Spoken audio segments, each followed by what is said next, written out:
Kumbharwada Thakkarbapa society નજીક એક યુવક ઉપર 4 થી 5 શખ્સોનો હિચકારો હુમલો।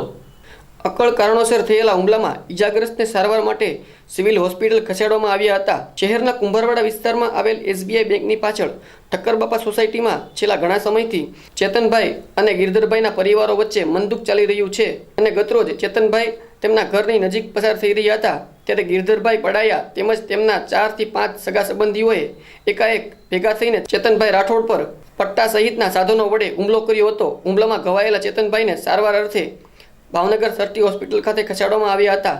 અત્રે ઉલ્લેખનીય છે કે હુમલાખોરોમાં કથિત રીતે એક પૂર્વ મેયર હોય તેમજ પોલીસની હુમલાખોરો સાથે સાંઠગાંઠ હોવાને કારણે તેમની ફરિયાદ લેતી નથી તેમજ હુમલાખોરોએ યુવકની બંદૂકની અણીએ દેવાની પણ ધમકી આપી હોવાનો આક્ષેપ ઈજાગ્રસ્ત ચેતનભાઈ રાઠોડ દ્વારા મીડિયા સમક્ષ કરવામાં આવ્યો હતો।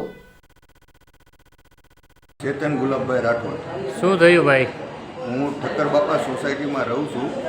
ત્યાંથી નીકળ્યો એટલે મને ગિરધરભાઈ પડાયા, એના ફાધરનું નામ અર્જણભાઈ પડાયા, બાબુભાઈ અર્જણભાઈ પડાયા, કલ્પેશ બાબુભાઈ પડાયા, અનિલ ગિરધરભાઈ પડાયા અને મહેશ માલજીભાઈ સોલંકી મને ઢોરમાર માર્યો અને મારી નાખવાની ધમકી આપીને પોલીસવાળા મારી પર ફરિયાદ લેતા નથી। અંતે મારે 108માં દાખલ થવું પડ્યું અને મેં 100 નંબરમાં 5 રિંગ કરેલી છે, કોઈ મને જવાબ આપતા નથી। એ લોકોનું કહેવાનું એમ છે કે હું પૂર્વ મેયર હતો, બરાબર છે, પોલીસવાળા મારું કાંઈ ન કરી શકે, બરાબર, તો મારે મારી જિંદગીનું પોલીસ રક્ષણની જરૂર છે, તો મારે શું કરવું આ બાબત? મારવાનું કારણ?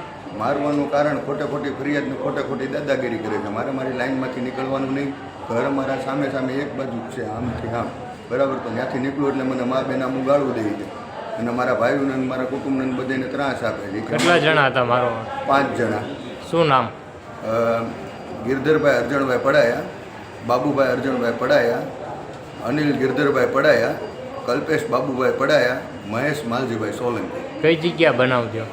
ઠક્કરબાપા સોસાયટી ફજલબાગની જે ગલી રહી ને, આપણે નારી રોડ તરફ જવાની ગલી, એ ગલીએ મને ઢોરમાર મારેલો છે। ઢોરમાર મારવામાં એ લોકોના હાથમાં તલવાર હતી, છરી હતી, પટ્ટા હતા અને જાનથી મારી નાખવાની ધમકી આપીશ ને હવે તો એમ કીધું કે તને આગળથી જઈને રિવોલ્વરથી ભડાકે દેવાનું છે, એમ ફાયરિંગ કરીશું તારી। કોણ કહે છે?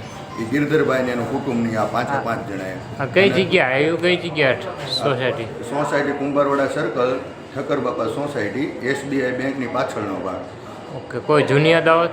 કોઈ નહીં, એ લોકોને કોને ખબર અમારી યાર શું વેરઝેર છે કાંઈ સમજાતું નથી। લેવા દે વગરની અમારી ઉપર લેવા દે વગરની ખોટી ફરિયાદ કરે છે, એવડી પ્રૂફ વગરની, અને પોલીસ ખાતું એની ફરિયાદ લઈ લે છે કાંઈ સાંભળ્યા કાર્ય વગરને અમને મારે છે અને અમે ફરિયાદ લખાવી તો પોલીસ ખાતું કોઈ અમારું ધ્યાનમાં લેતા નથી। એણે અમને એવું કીધું કે પોલીસ ખાતું અમારું જ છે એમ, કેમ કે હું પૂર્વ માજી મેયર હતો ને એટલે। પોલીસે કેવો શબ્દ આપ્યો?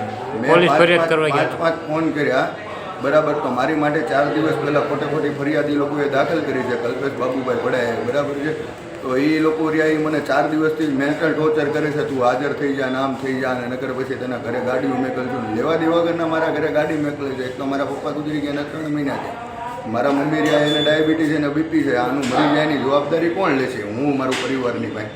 આ વિશે પોલીસ ફરિયાદ કરવા ગયા તો કેવું કીધું તમને? મને રિસ્પોન્સ કોઈ વસ્તુ નથી આપ્યો। મને એવું કીધું કે મને કે તારે પહેલાં હાજર થઈ જાઉં પછી તારી ફરિયાદ એમ।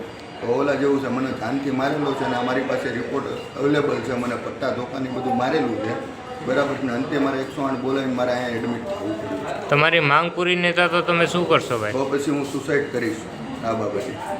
ઓકે।